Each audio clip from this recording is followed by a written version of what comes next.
तेरे तेरो दास। इधर मजनूर बैठे हैं तो इधर मजबूर बैठे हैं। नमस्ते उनको भी पहुँचे जो हमसे काफी दूर बैठे हैं।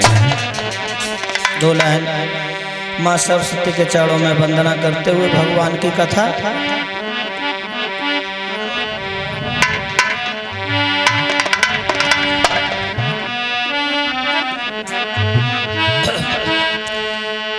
अरे मेरी मात सभा में आए जा,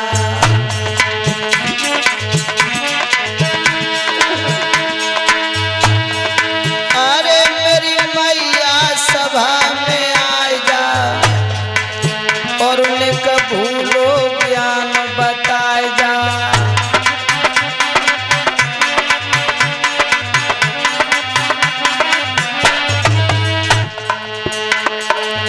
मैया हम सुमिरत हैं तो 8 पैर 64 दरवाजे। मात तेरो भवन न खाली पुरवे।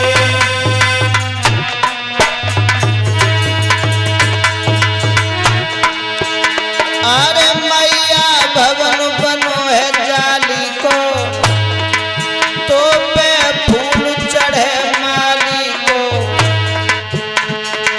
मैया रख ले मेरी लाज, आज सभा के बीच में मनाऊं। मेरी मैया दीजे निकल ज्ञान मेरी भोली। बोलिए गोविंद भगवान की। प्यारे भक्तों, आदरणीय उपस्थित समस्त श्रोतागण बंधु, दूर दूर ग्रामीणांचल से हमारे आए हुए पिता बुजुर्ग, सती अनसुईया सावित्री जैसी मातृभूमि पर पलने वाली माताएं बहन,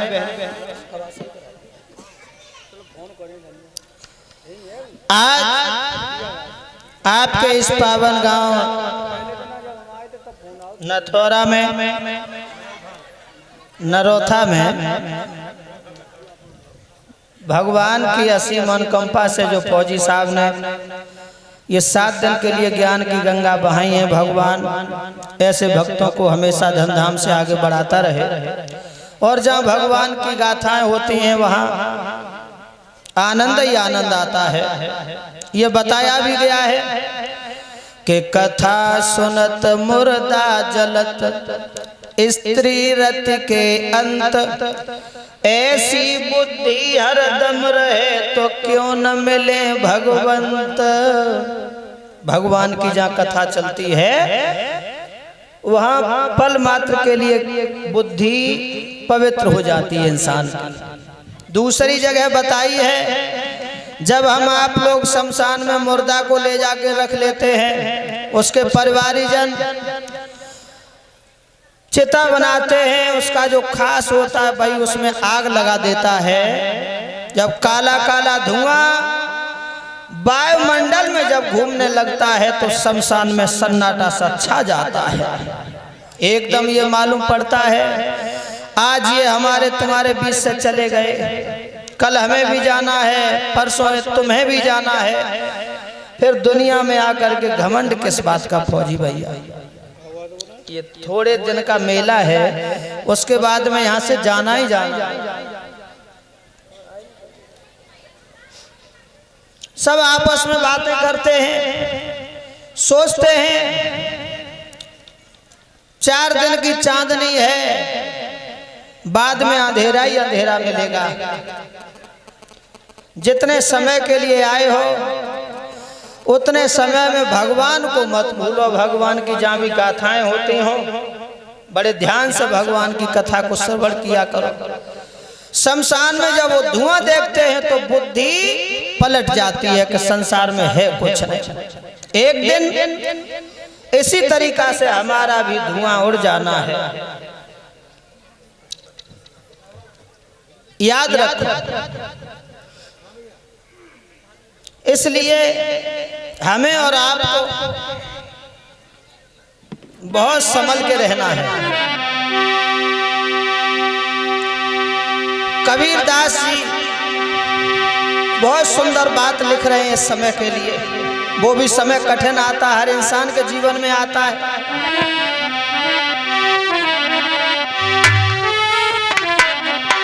कि भक्त दुनिया में लाखों का मेला जुड़ा, और हंस जब जब उड़ा तब अकेला उड़ा। हंस जब जब उड़ा तब अकेला उड़ा। हंस जब जब उड़ा तब अकेला उड़ा। कोई साथ नहीं गया। भक्त दुनिया में लाखों का मेला जुड़ा, हंस जब जब उड़ा तब अकेला उड़ा। हंस जब जब उड़ा तब अकेला उड़ा। हंस जब जब उड़ा तब अकेला उड़ा। ए भैया, चाहे गरीब हो चाहे अमीर हो, भगवान के यहाँ घाट एक ही मिलेगा जाने के लिए। हाथी घोड़ा चढ़ने वाले उसी घाट पे आए, नंगे पैर भटकने वाले इसी घाट पे आए। दाना बीन चबाने वाले इसी घाट पे आए, और बिना कफन मर जाने वाले उसी घाट पर आए। और बिना कफन मर जाने वाले उसी घाट पर आए। बहुत सुंदर बात कही है। इसलिए हमें आपको एक ही बात का डर रखना अंदर, क्या? उस दिन का जिस दिन यहाँ से संसार छोड़ के जाएंगे, वो रात बहुत अलग होगी। गोने की रात कठिन रसिया गोने की। गोने की रात कठिन रसिया गोने की। गोने की रात कठिन रसिया गोने की। क्या लिख रहे हैं कबीरदास?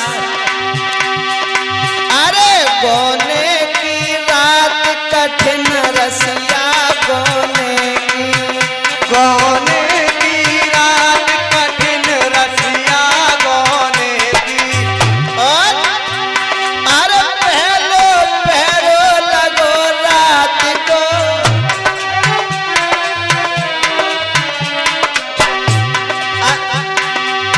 पहलो पहलो लगो रात को। पहलो पहलो लगो रात को। अब होने लगी मन की बतिया गोने की। अब होने लगी मन की बतिया गोने की। अब होने लगी मन की बतिया गोने की। एक गोने की रात कठिन रसिया गोने की। गोने की रात कठिन रसिया गोने की। गोने की रात कठिन रसिया गोने की। मेरे प्यारे भक्तों, इसलिए जहाँ भी भगवान की गाथाएं चलती हैं तो हमें और आपको अपना चित्त भगवान के चरणों में लगा लेना चाहिए। वहीं श्री सुखदेव जी बोले हैं उत्तरानंदन परीक्षित, आज जब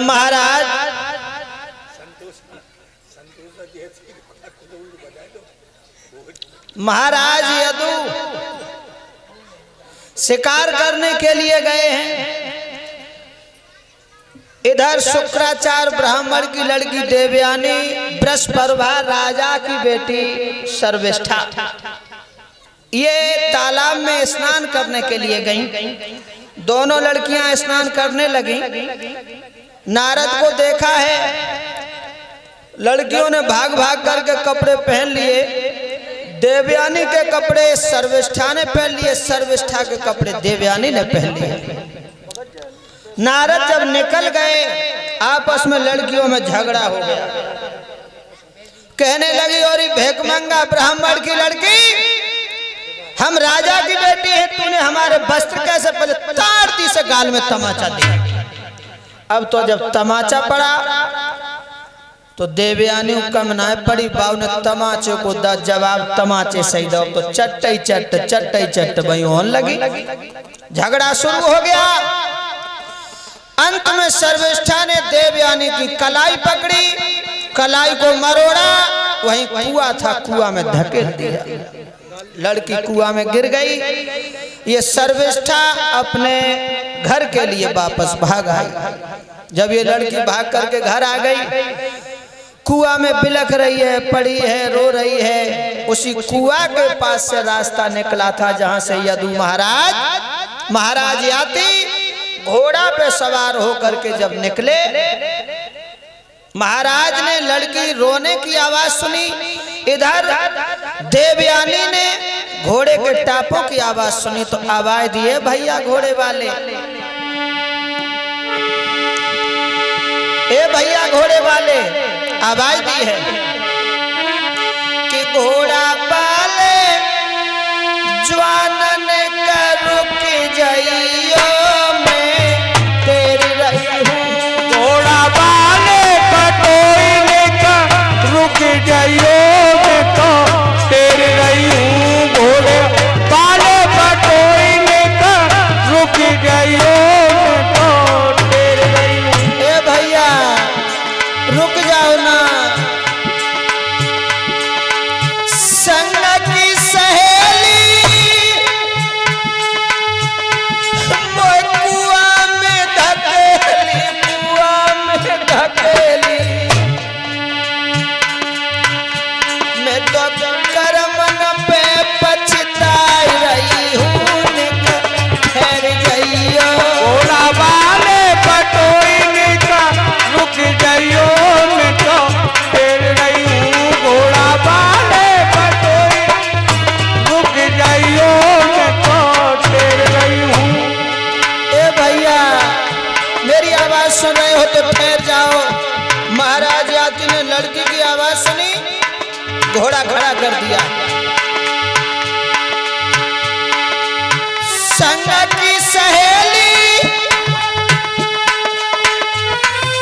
कुआं में धकेली,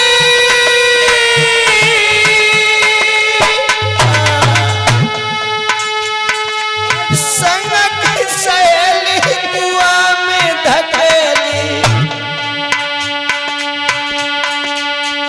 निकब्जे को संग में ले आइयो, निकट ठहर जाइयो। घोड़ा वाले कटोई का रुक जाइयो, मैं तो तेरी रही हूँ। घोड़ा वाले कटोई का रुक जाइयो, मैं तो तेरी रही हूँ। ठहर जाओ भैया, ठहर जाओ। घोड़ा वाले जवानन का ठहर जाइयो, मैं तो तेरी रही हूँ। घोड़ा वाले जानन का ठहर जाइयो, मैं तो तेरी रही हूँ। मेरे प्यारे भक्तों, महाराज याति ने जैसे ही लड़की रोने की आवाज सुनी, घोड़ा खड़ा कर दिया। देखा है कुआं में वो लड़की पड़ी है, सिसक रही है। महाराज याति ने कुआं के पास में पहुंच करके उस लड़की को कुआं से बाहर निकाला है और कहा है तुम कुआं में कैसे गिर गई? देवयानी कहने लगी महाराज बृहस्पति की बेटी सर्विष्ठा हमें कुआं में धकेल करके चली गई है, राजा की लड़की थी। महाराज याति ने जवाब दिया ऐसी गंदी लड़कियों के साथ में खेल खेलने मत आना, जाओ अपने घर। जैसे ही कहा अपने घर जाओ, महाराज याति ने घोड़ा पे सवार हुए पुनः चलने के लिए। सोई घोड़ा की लगाम पकड़ ली देवयानी ने और कहा महाराज आप ऐसे कैसे चले जाएंगे, जरा मेरे हृदय की बात तो सुनो। महाराज बोले बताओ। बोले सुनो कि मैं कुआं